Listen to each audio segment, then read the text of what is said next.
parole était avec Dieu. Et la parole était Dieu. Il était au commencement avec Dieu. Jésus-Christ était la parole. Au début, la parole n'avait pas de corps, mais elle était avec Dieu.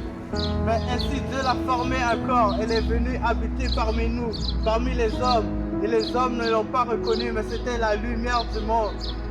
Toutes choses ont été faites par elle, par cette parole. Toutes choses ont été faites par elle et rien de ce qui a été fait n'a été fait sans elle. En elle était la vie et la vie était la lumière des hommes. Jésus est la lumière. Elle est la lumière qui éclaire tout homme. La lumière, lui, dans les ténèbres, et les ténèbres ne l'ont point reçu. Il y a un homme envoyé de Dieu, son nom était Jean.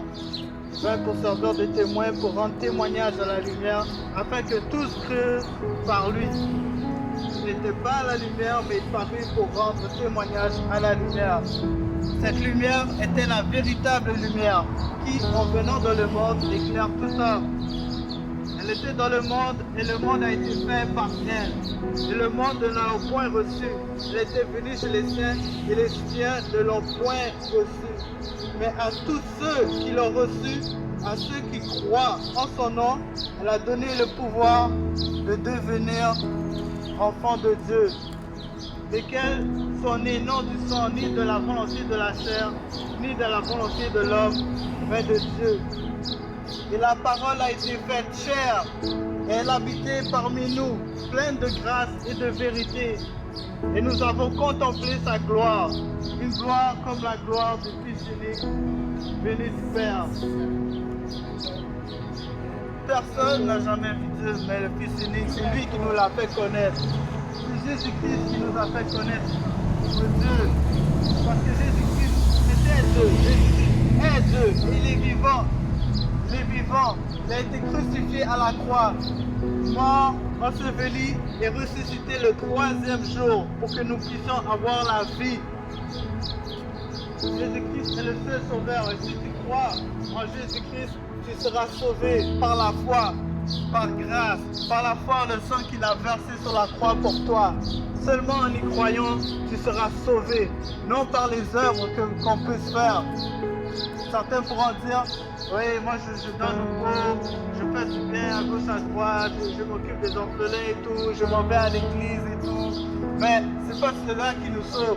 Ce sont des bonnes actions qu'on fait après que l'on soit sauvé. Mais pour qu'on soit sauvé, il faut qu'on ait la foi en Jésus-Christ.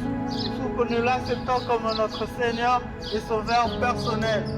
Et si vous entendez ce message aujourd'hui, c'est parce que Jésus veut vous parler. Parce que rien n'arrive pour rien. Rien n'arrive pour rien sur cette terre. Si vous entendez ce message, n'endurcissez pas vos cœurs. Acceptez Jésus-Christ aujourd'hui comme votre Seigneur et Sauveur. Car Jésus-Christ vous aime. Il est mort pour l'humanité au complet. Il est mort pour moi, il est mort pour toi.